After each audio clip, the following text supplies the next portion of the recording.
Revealed in upcoming episodes of this program are the contents of a recently unearthed repository classified by the secret government, the Phenomenon Archives.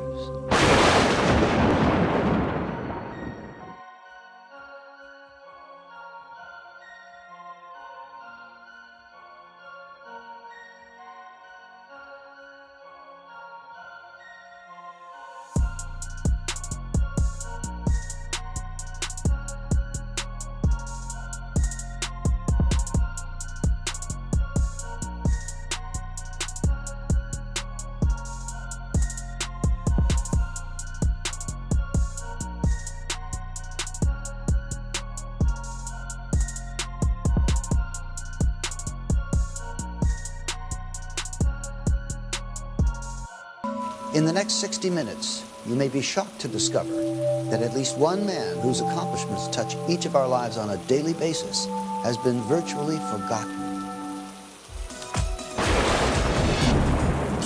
At the head of the 20th century, Nikola Tesla, a Serbian immigrant and inventor whose name is nearly forgotten, catapulted our civilization into the new age. The use of alternating current, radio, fluorescent lighting, remote control, and robotics, a total of 700 patents, are all attributable to this one man. On Thursday, January the 7th, 1943, at approximately 10:30 p.m., with the world engulfed in a struggle against the dark forces of the Nazi war machine, Nikola Tesla breathes his last, dying alone in a small room at the Hotel New Yorker. Outside, the city is alive with his legacy, glistening with the electricity from Tesla's fully realized vision of a world powered by alternating current. He was incredibly aware of the consequences of his scientific inventions and their impact on the total development of mankind. Tesla is buried in relative obscurity, a fallen giant of invention whose discoveries remain the foundation for some of civilization's most important scientific advancements. He is one of the greatest geniuses of the 19th century. Edison was one level of science, but Tesla was many levels higher. He was a lonely character, researching independently, outside mainstream science. He must have appeared to the so-called normal world like a complete eccentric. He gave our country a tremendous package of technology, applications, and wonders, and our lives, all our lives are collectively much better because of his work.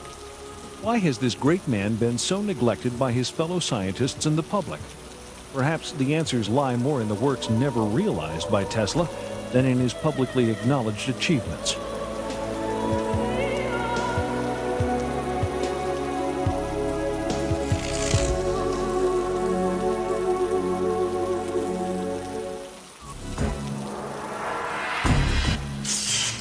Legend has it that Nikola Tesla was born at the stroke of midnight in 1856 in the midst of a dazzling electrical storm.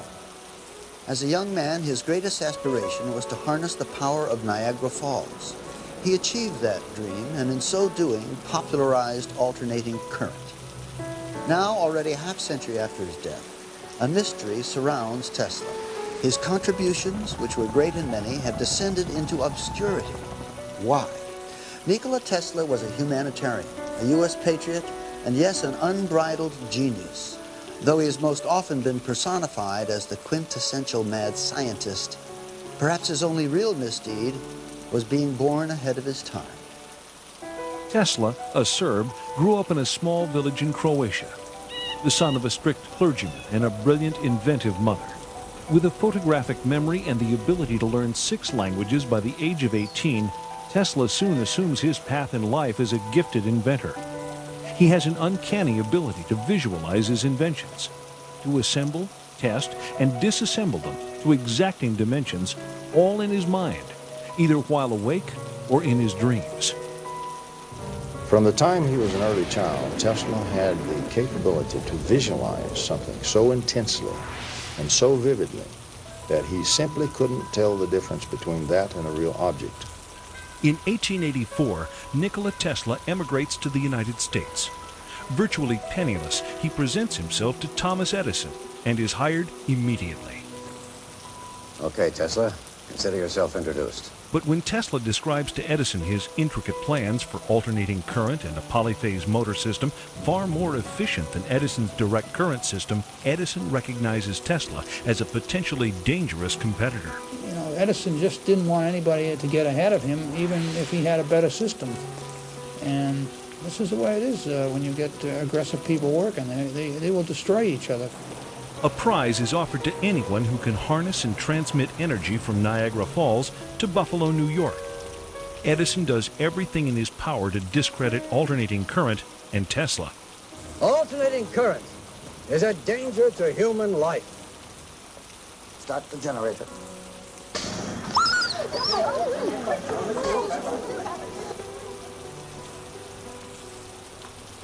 You have just seen alternating current in action. Despite Edison's opposition, Tesla's AC polyphase system is adopted. And in May of 1888, George Westinghouse hears about this remarkable inventor and buys the alternating current patents. By 1897, both Tesla and alternating current become a household name throughout the world. He realized completely what would happen with the implementation of alternating current and electrification of the whole planet. That it would bring tremendous change in human life, in information in general, even in the mental state of human beings.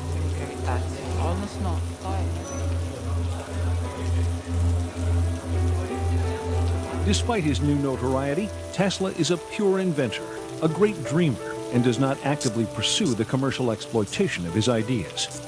His many remarkable breakthroughs in high-frequency electricity, including radar, radio, neon, and fluorescent lamps, are often attributed to others. For instance, Tesla's invention of shadowgraphs, a system for taking X-ray photographs, predates the work of Wilhelm Röntgen. Tesla's fertile imagination enkindles theories for the internet and television years ahead of their time. Though these visionary leaps are ultimately proven and manifest, Tesla's tendency toward exaggeration and the manner in which he announces his ideas to the press cause the inventor a good deal of public criticism. We must be able to transmit scenes from other places over long distances. Pictures, the news, energy. Why not matter too? Now we must liberate thought. We must set it free of limitations that space and time impose on it, and yet keep its principal characteristics. Now and in future centuries. A flamboyant and mysterious man, always too eager to share his ideas with the world, Tesla demonstrates his laboratory experiments to such friends and luminaries as Mark Twain.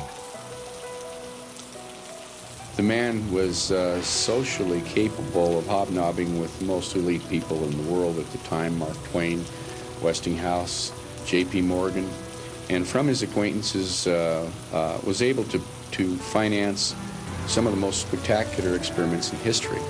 As a publicity stunt, Tesla would sit in his laboratory while massive bolts of electricity danced about him. Without the use of wires, these airborne streamers would freely illuminate the lamps held in Tesla's hand.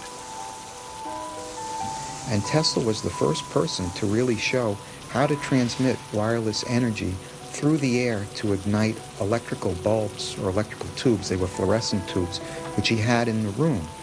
These tubes would respond to different frequencies. So if he produced one frequency, one group of bulbs would light, and if he produced another frequency, another group of bulbs would light.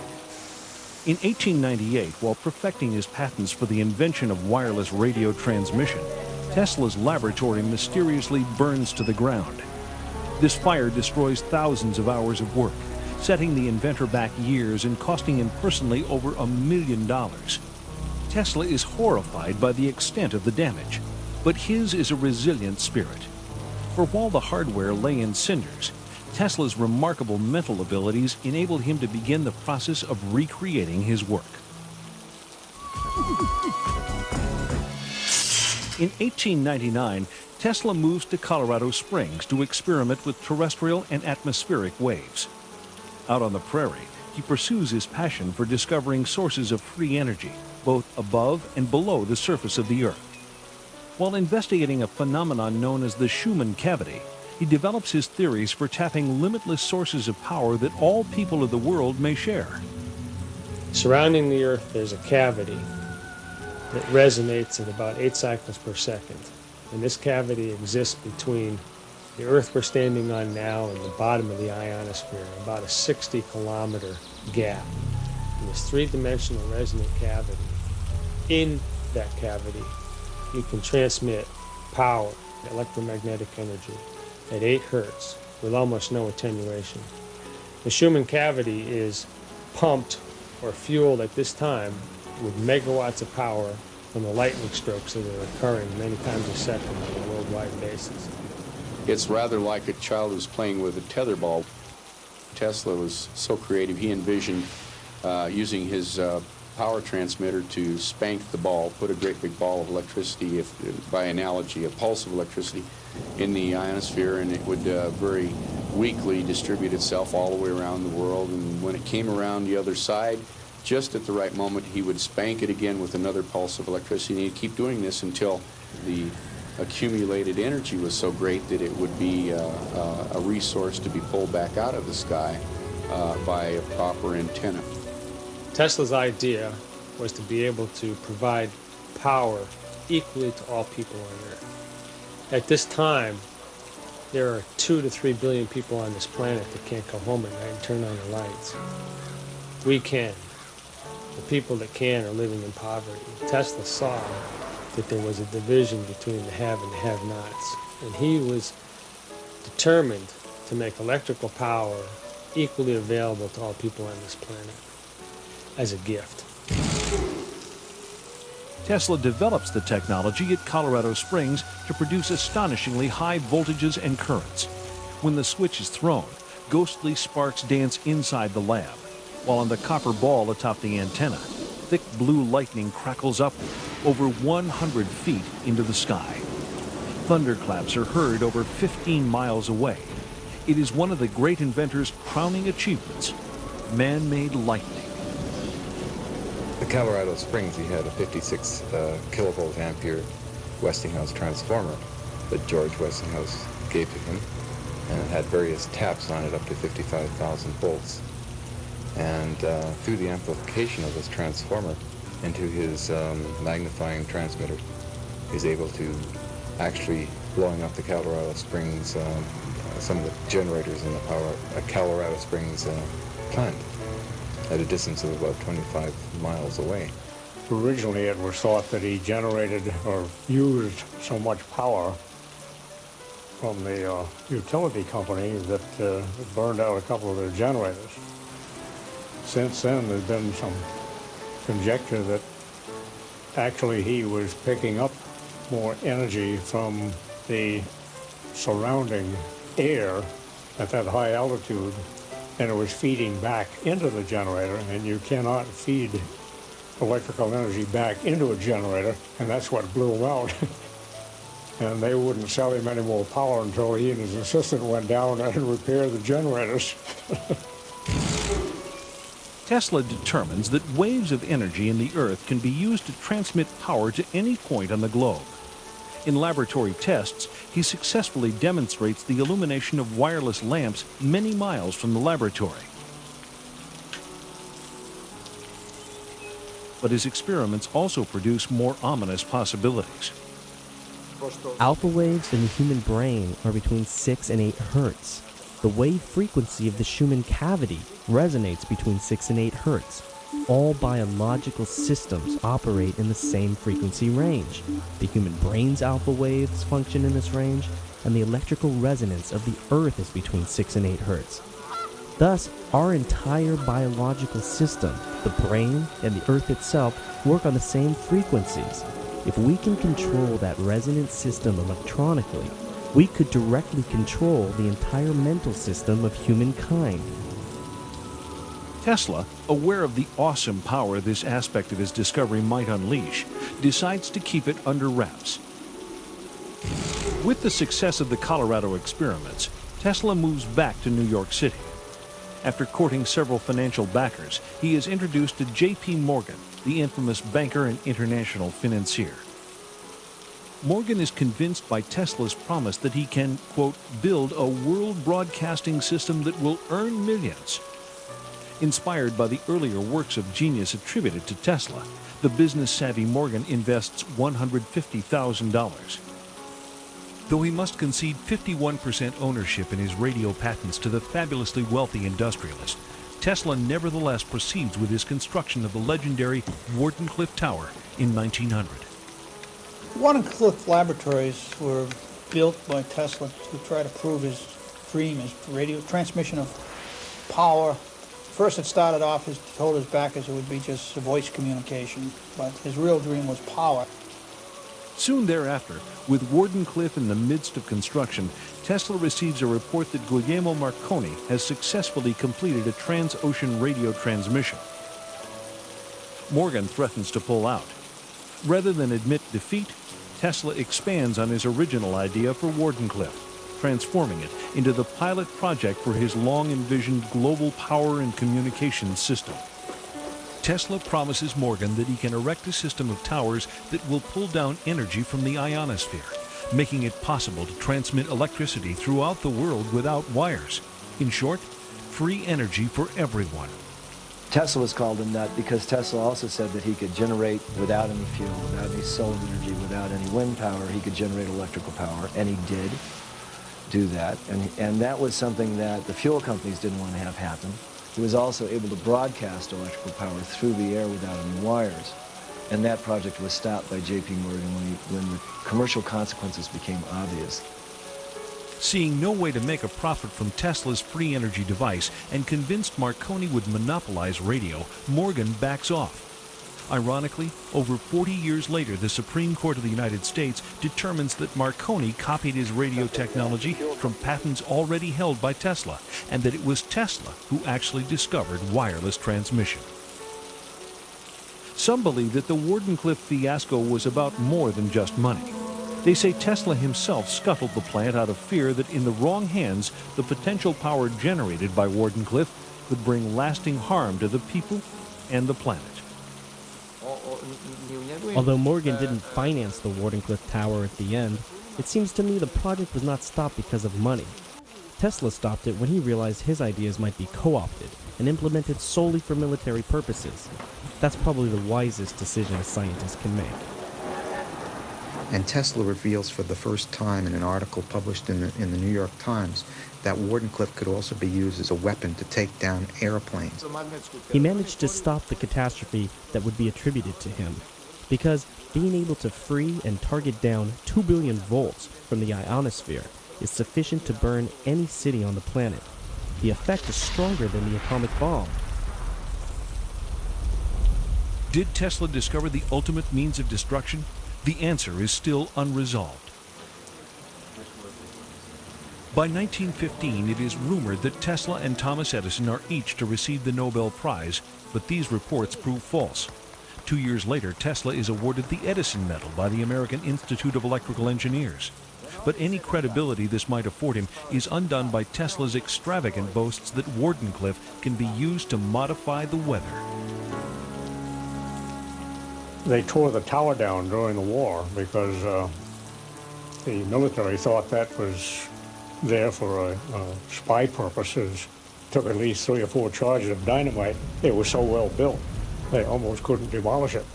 But before it was completely dismembered, it was experimented with by someone who wanted to project scalar waves. All the birds, seagulls, and everything else left the area. There wasn't one within 20 miles. And the fishermen normally go out there and complain because there were no fish that they could catch within a radius of 10 or 15 miles while that station was operating. That's why you can get a manifestation of some animals acting strangely a day or hours before an earthquake. With his beloved tower in ruins, Tesla retreats into his laboratory and begins far more complex and dangerous experiments. On July 11, 1934, the New York Times reports that Nikola Tesla has developed a death ray, a particle beam weapon that can destroy 10,000 planes at a distance of 250 miles. Tesla claims that a plant for producing this device could be constructed in 3 months at a cost of $2 million. Aside from the devastating offensive capabilities, Tesla believes that if he can successfully build 12 of these towers, his is a weapon to end all wars. Tesla's famous death ray was a device which probably is very widely misunderstood and may have been one of the reasons why he didn't receive some of the respect by the scientific community he may have well deserved. I think today a lot of people think of a death ray as a phaser or some esoteric type device you might see in a science fiction movie.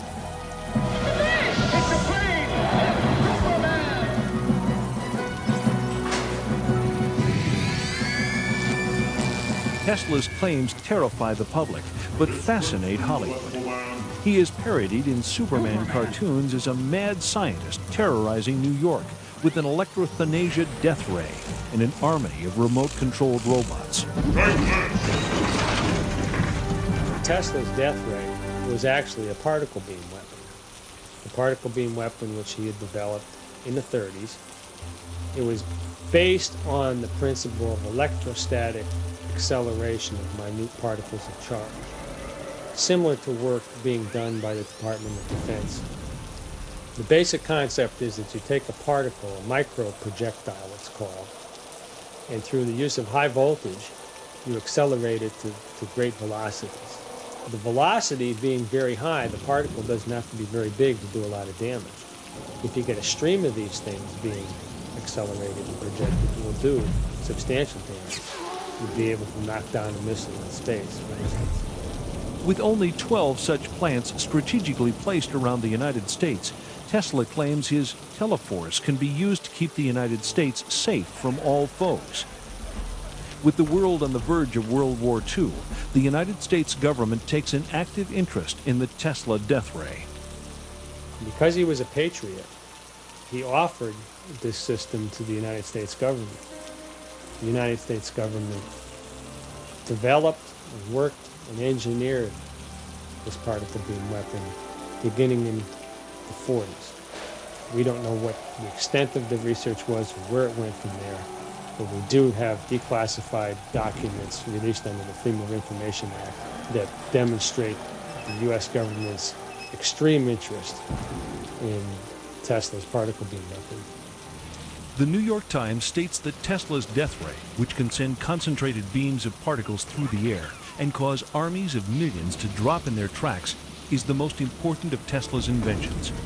But in an unprecedented decision, Tesla makes the exploitation of his invention by any single government impossible. He distributes the plans in proprietary segments, like the pieces of a jigsaw puzzle. He gave it to the English, Canadian, American, and Russian governments so that they had to sit down together to collaborate if they wanted to realize the whole invention. He realized that people are not conscious enough to handle this information. That's why Tesla put these governments into mutual dependability. There's some evidence that Tesla had given the plans to the Russians who were on our side at that time. In the 1970s, Aviation Week showed an article on the Russian particle beam weapon, and Tesla's particle beam weapon didn't surface until about 10 years later when Andrei Puharich brought it out, and the schematics exactly matched the Russian particle beam weapon.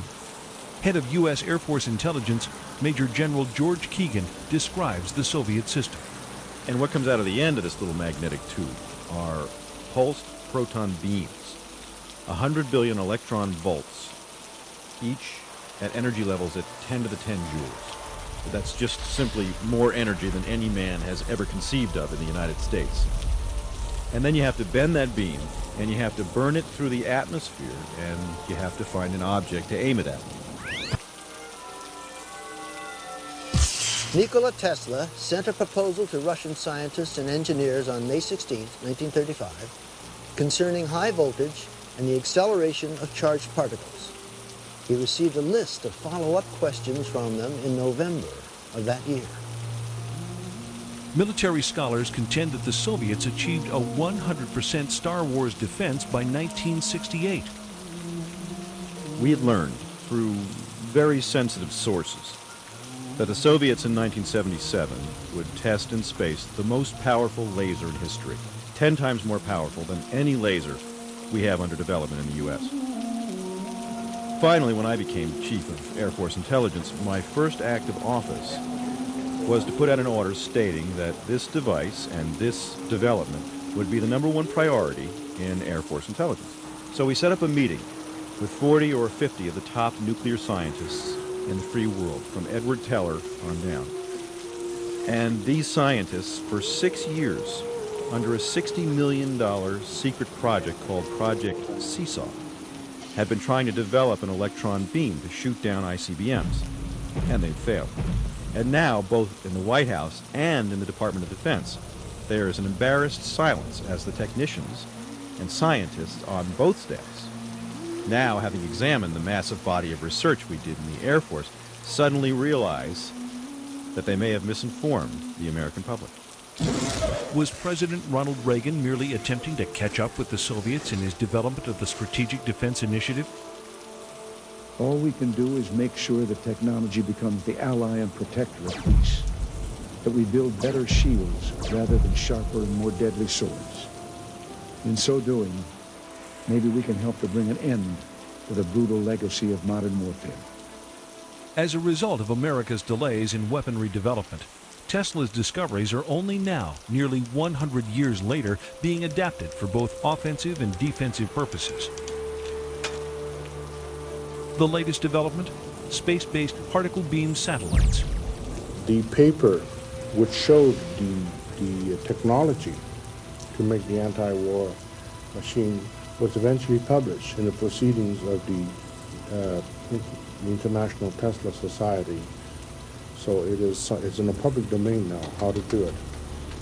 And what is uncanny is that when one knows today's Star Wars program and the beam weaponry that has been selected, it is almost identical to what was proposed by Tesla. At the time that I came across the documents, I took it to experts in the aerospace field and asked them to look at his technique for generating high voltages. At the time, the aerospace firm I was working with was working on particle beam technology, and they had a study group that was working on proposals to give to the government on directed energy weapons. I gave that proposal to the advanced projects research team and asked them to consider it. The only word that I ever got back from them was that they said it was interesting, and they would say no more. Tesla certainly spoke of a very large series of very powerful weapons. I think that's a reasonable thing, and let's approach it this way. Certainly I'm on record as saying the weapons exist and that several nations have weaponized them. We know that the Russians very early on were interested in things like free energy right out of the vacuum, and they were interested in weapons. What became of Tesla's weapon?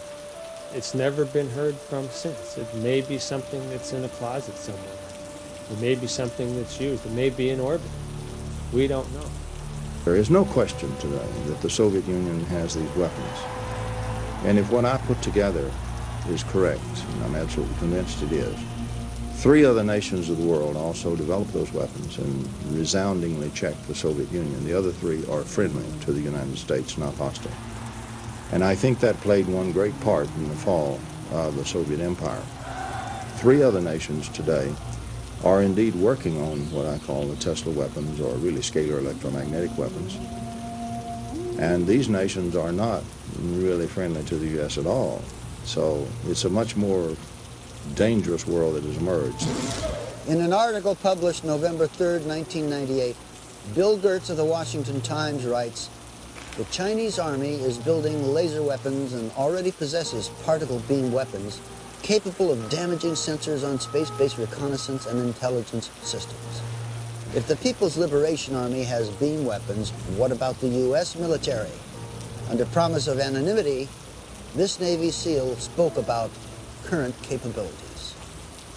We do have particle beam weapons. I've used them. We did underwater tests off the coast of California. The capabilities are awesome. You can knock down a satellite, a ship, a plane, anything. In the global race for new technology, it appears that Tesla's death beam is not the only secret invention that supposedly disappears when he dies. On July 4th, 1976, the celebration of America's bicentennial, a strange new signal is monitored on ham radio frequencies. This high-pitched chattering is dubbed the woodpecker signal by the Central Intelligence Agency. They have no idea what it is, but they are able to triangulate its source to a Soviet transmitter in Latvia. The Soviets had experimented with creating artificial aurora. Not sure what their objective was, but I think it was probably designed to prove that you could project very low frequency energy over the horizon, over great distances, and cause certain effects. You can induce virtually any effect that a chemical can cause in a living system with an external, primarily extremely low frequency magnetic field. My personal feeling is that primarily I think it was designed to communicate for submarines. On July 13, 1977, at 9:19 p.m., the woodpecker signal abruptly stops. A strange corona forms around Edison electric power generators servicing New York City, and the entire city is suddenly plunged into darkness, creating chaos and confusion. The blackout is similar in its effects to Tesla's Colorado Springs experiment that overloads and sets ablaze the local electrical power plant. Things start to brown out. We started seeing very strange things happen to New Yorkers who went berserk. It was literally absolutely dangerous to be there in New York City. And it was a headache for police and all the security people around. Was it Tesla's secret that electricity could alter the mental state of human beings? If so, was that secret delivered into the wrong hands? And who is responsible for the Tesla-inspired program known as HARP, a government project some experts believe is the first stage of an entirely new phase in weapons technology? War or peace? Which does science serve best? Tesla described himself not as an inventor, but as a discoverer. But with discovery comes responsibility. Tesla knew this when he developed HARP technology, and many think that his fear of what might happen if HARP fell into the wrong hands motivated him to keep his discovery under wraps. HARP exists because Tesla theorized back in the 30s that he would be able to stimulate the magnetic field of the Earth in such a way that he would actually be able to create a shield around the city. HARP is basically a design experiment in terms of atmospheric physics where a large array of antennas, it's not just one antenna, it's a very large array, it covers several acres, are broadcasting into the ionosphere of the planet a very, very complex series of waveforms. And these waveforms are designed to specifically couple in with the ionosphere, which is a resonant cavity. This concept involves heating up the ionosphere in a manner similar to a giant microwave oven.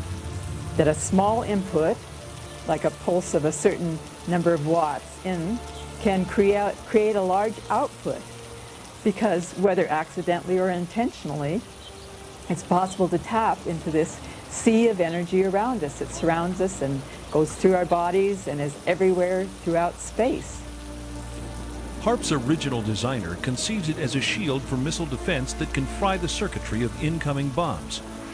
HARP was designed for a number of applications. It really was not set up as a weapon. If you read the patents, I was thinking of ways to use it defensively. He also claims that by superheating portions of the upper atmosphere, HARP can affect global weather patterns, a concept Tesla was ridiculed for nearly a century earlier. One of the real dangers of HARP is that we concentrate with HAARP in one very small area of the ionosphere. We create a lightning rod effect. We create a lightning rod that can distort the magnetosphere of the planet, which is the magnetic shield of the planet. Not only are you sending energy into the ionosphere, but you're providing a path for energy to come back down out of the ionosphere. The electrons and energy will come from all over the ionosphere to that one point, and it will strike the ground in a bolt that is 100 times greater than any lightning bolt imaginable.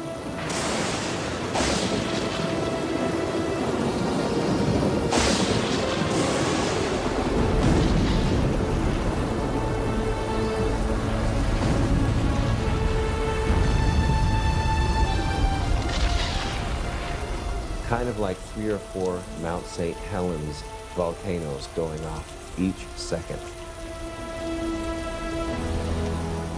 The true power of HAARP technology is not yet known, and there is no civilian monitoring agency. The possibility that HAARP may be capable of enormous planetary disruptions, including weather changes, global warming, or even slowing the Earth's orbit by shifting the shape of the ionosphere, may tell us why Tesla suppressed the blueprints for this invention.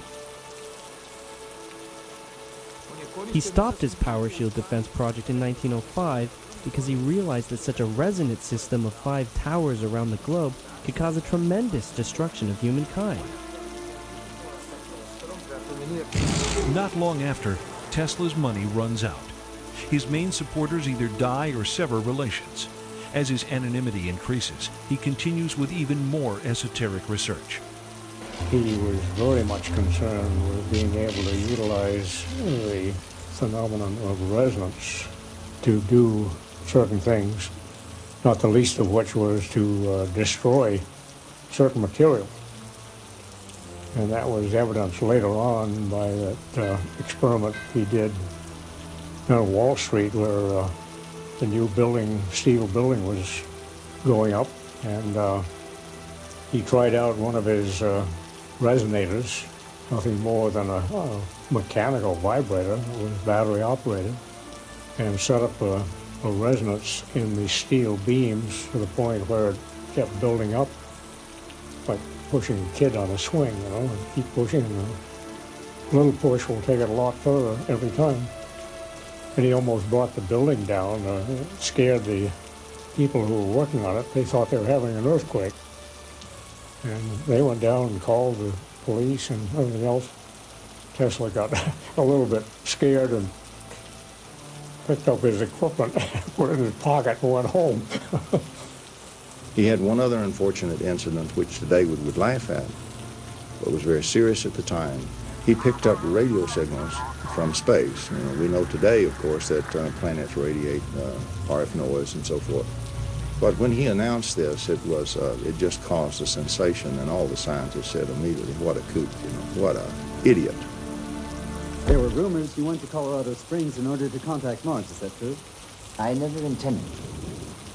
However, I recorded certain electrical impulses of unknown origin, and these were repeated at constantly timed intervals. It's possible they were a kind of signal from space. And did you in turn send them a message? Ask the Martians that question. Mr. Tesla, That's all today. No more questions, please. They got to thinking, I'm sure, well, he's talking crazy now. He's feeding pigeons in the park, and he's got this crazy idea of transmitting signals to Mars. And Tesla is so advanced in his thinking, so sensitive and eccentric, that few of his colleagues understand his work.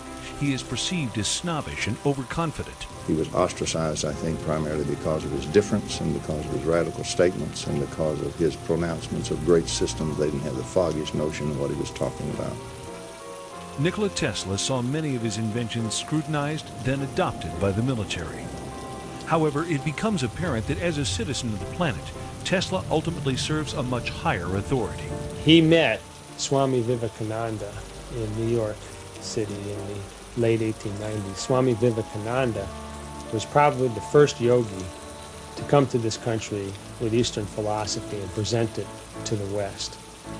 It was at Swami Vivekananda's lectures that Tesla picked up the Sanskrit terminology, prana, akasha, and the concepts of the ether that led him to determine, or actually led him to a point where he could describe succinctly the physics of the universe, the physics of matter creation in this dimension. In many of his letters, he wrote that if he were to choose a religion, it would be Buddhism. All his stories about his journeys in other worlds, about dreams, about machines that operated in his imagination, were manifestations similar to the experience of the shamans. It was known that his solutions came during a dream. Tesla's view of the universe, his cosmology, if I might call it that, is based on viewing life from a spiritual point of view. And it was in the science of the ancient works of the Vedas where he found the spiritual terminology to describe what he saw manifest in the physical world. What leads Tesla to this spiritual awakening may never be known. But it is not uncommon among those forward-thinking patrons of discovery, people like Robert Oppenheimer, father of the nuclear bomb, or Albert Einstein, that in the end they recognized the singular perfection of the interconnected and life-imbuing system of our planet.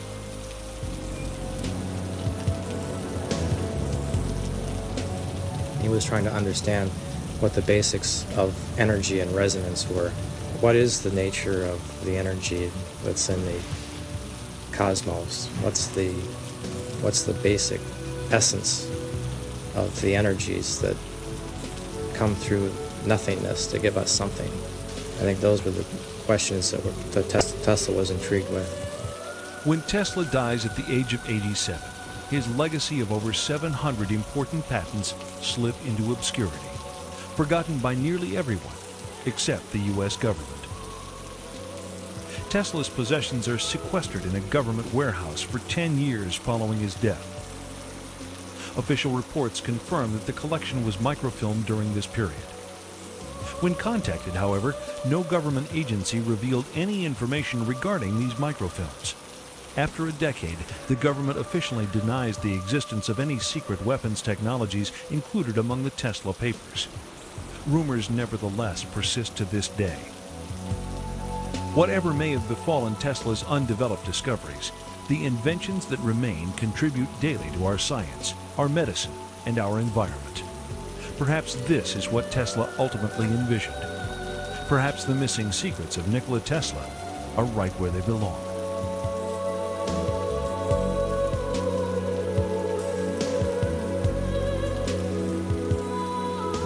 Tesla disagreed with scientists about some basic concepts of relativity theory and quantum mechanical theory, and he fell out of favor with the established scientists of the day.